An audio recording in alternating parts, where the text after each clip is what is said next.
नमः शिवाय गुरुवे सच्चिदानन्दमूर्तये। ध्यानमूलं गुरुर्मूर्ति पूजामूलं गुरुर्पदं मंत्रमूलं गुरुर्वाक्यं मोक्षमूलं गुरुकृपा। आज मैं समाज के कल्याणार्थ आगम ग्रंथों में वर्णित इस सृष्टि के रहस्य के ऊपर अपना विचार रख रहा हूँ। शिवा और शिव, शिवा और शिव पृथक नहीं हैं।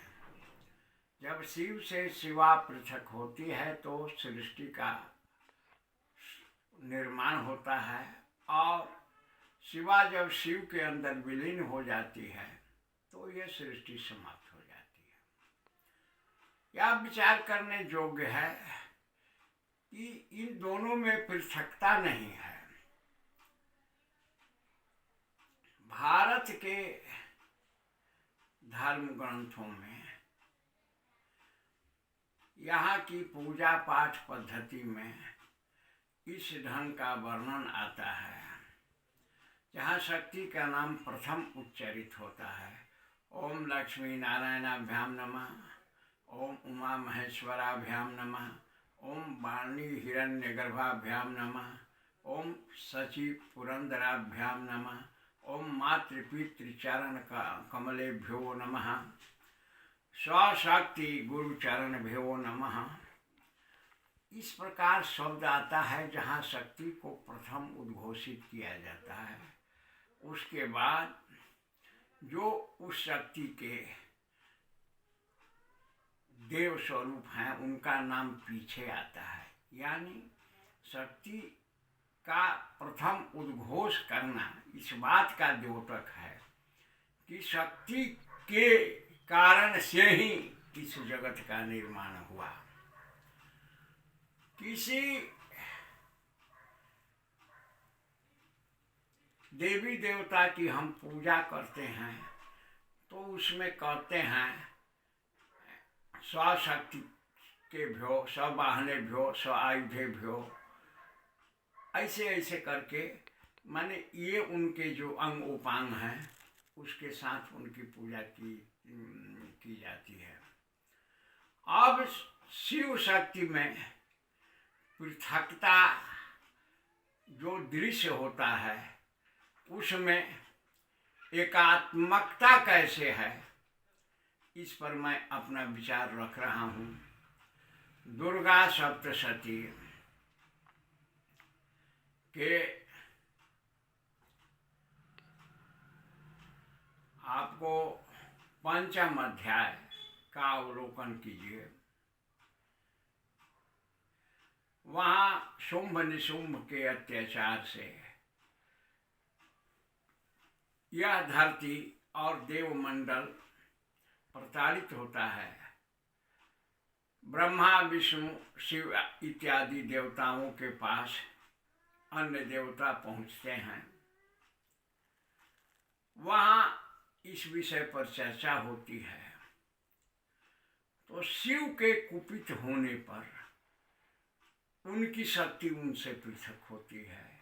इसी प्रकार विष्णु ब्रह्मा अन्यान्य देवताओं की शक्तियाँ उनके शरीर से प्रकट होती हैं, और वहाँ जो है एक महाशक्तिपुंज भगवती दुर्गा का प्रकटीकरण होता है, तथा उनके सहयोग में विभिन्न देवी देवताओं की शक्तियाँ संलग्न होती हैं। आसुरी सत्ता का विनाश होता है। शुंभ निशुंभ रक्त बीज इत्यादि दैत्य समाप्त हो जाते हैं। इस पवित्र देव कार्य के होने के बाद शक्तियाँ अपने स्वरूप में विलीन हो जाती हैं। तो यहाँ देवता और उनकी शक्ति जो समयानुसार पृथक होती है, समयानुसार विलीन हो जाती है। अब जैसे देवों की चर्चा करें तो संरचनाकार ब्रह्मा तो ब्रह्मा के अंदर या ब्रह्मा को किस शक्ति की आवश्यकता है? यदि हम संरचना करने जाते हैं तो संरचना में बुद्धि की आवश्यकता होती है। तो ब्रह्मा की शक्ति सरस्वती हैं, बुद्धि स्वरूपा हैं। उसी ढंग से भगवान विष्णु वो पालन करता है। तो पालन करता जो मेंटेनेंस करते हैं, पालन करते हैं, तो मेंटेनेंस के लिए संपत्ति की आवश्यकता होती है। उनकी शक्ति लक्ष्मी है। उसी ढंग से शिव जो है डिस्ट्रक्शन करते हैं, तो डिस्ट्रक्शन के लिए पावर की आवश्यकता होती है। उनकी शक्ति पार्वती है। तो यह शिव शक्त्यात्मक जगत चलते रहता है। जिस ढंग से ब्रह्म विष्णु शिवात्मक गुरु होते हैं, तो गुरु की शक्ति भी होती है। तो गुरु और गुरु की शक्ति एक दूसरे से पृथक नहीं है, दोनों सारूप्य हैं। यह शक्ति और शिव का विज्ञान है। आगम ग्रंथों में इन विषयों पर चर्चा सर्वत्र मिलता है। शिव पार्वती संवाद के रूप में भगवती पार्वती विभिन्न विषयों पर जिज्ञासा प्रकट करती हैं और भगवान शिव उसका प्रत्युत्तर देते हैं।